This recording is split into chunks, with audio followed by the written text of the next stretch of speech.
Well, I think I have learned that in order to write well, one has to read.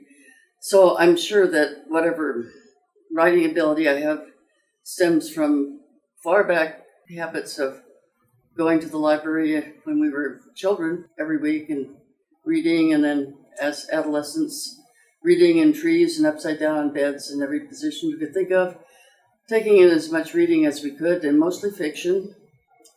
And then I taught some grammar school, in which I emphasized some literature, I'm sure, or good children's stories and poems and songs and etc.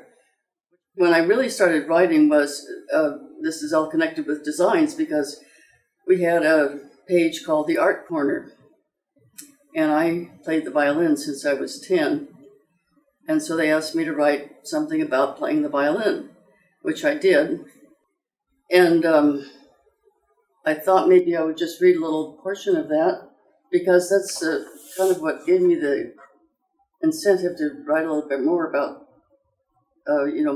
on my own. I incorporated this in my book when I finally got to the point of writing a book. And some of it that turned out to be interesting was not really about my playing the violin so much as a piano teacher that came to the house to teach my brother and sister. And I said, I put it here. She came to our house to teach my brother and sister since they couldn't carry their instrument around. She was teaching piano. Her name was Miss Berry. She always wore a gray sweater, a baggy skirt, and a beanie. She seemed ancient.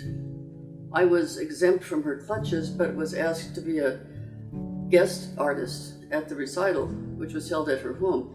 To our amazement, she had a mother who met us at the door saying, Miss Berry is primping.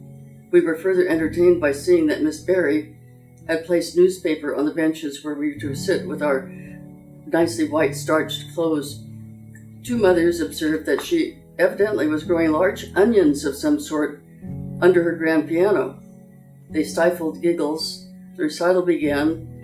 Near the end, Miss Berry, wearing a nicely starched dress herself for a change, accompanied by my rendition of Humoresque, a title that seems apt in retrospect. I would describe my writing as, in two ways, I guess.